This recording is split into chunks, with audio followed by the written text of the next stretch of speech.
咁啊我哋由今晚開始咧，就會一路喺呢即係而家暫時就計劃咧，就去到5月9號之前咧，我哋都會24小時咧，就有啲朋友就喺度喺皇后碼頭呢個地方咧，就會輪班，跟住咧就喺度睇住個碼頭，睇下政府會唔會喺佢未喺立法會獲得撥款之前咧，就已經開始去圍板同埋拆碼頭啦。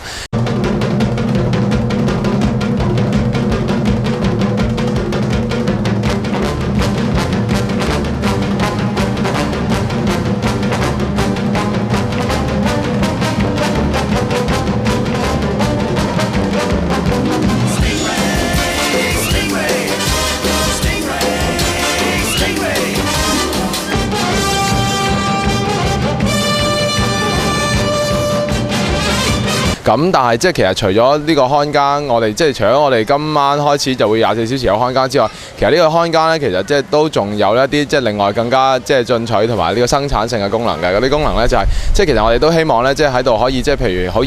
好似即係做到一個即係詢問處咁樣嘅效果，就係即係如果有啲譬如市民想嚟到想即係了解多啲即係皇后碼頭，其實政府就講到好似都叫做幫你留翻個碼頭啦，不過要擺喺第二啲地方嘅時候。咁其實即係我哋可以即係點樣去理解即係政府呢一個咁樣嘅保育嘅做法呢？咁我哋希望即係呢個地方都可以即係變成一個即係除咗係一個更亭之外，都係一個詢問處，就係俾啲市民可以即係了解多啲點解我哋即係咁堅持要喺呢個原址，即係正正就係喺呢個大會堂對正呢個地方度保留翻皇后碼頭咯。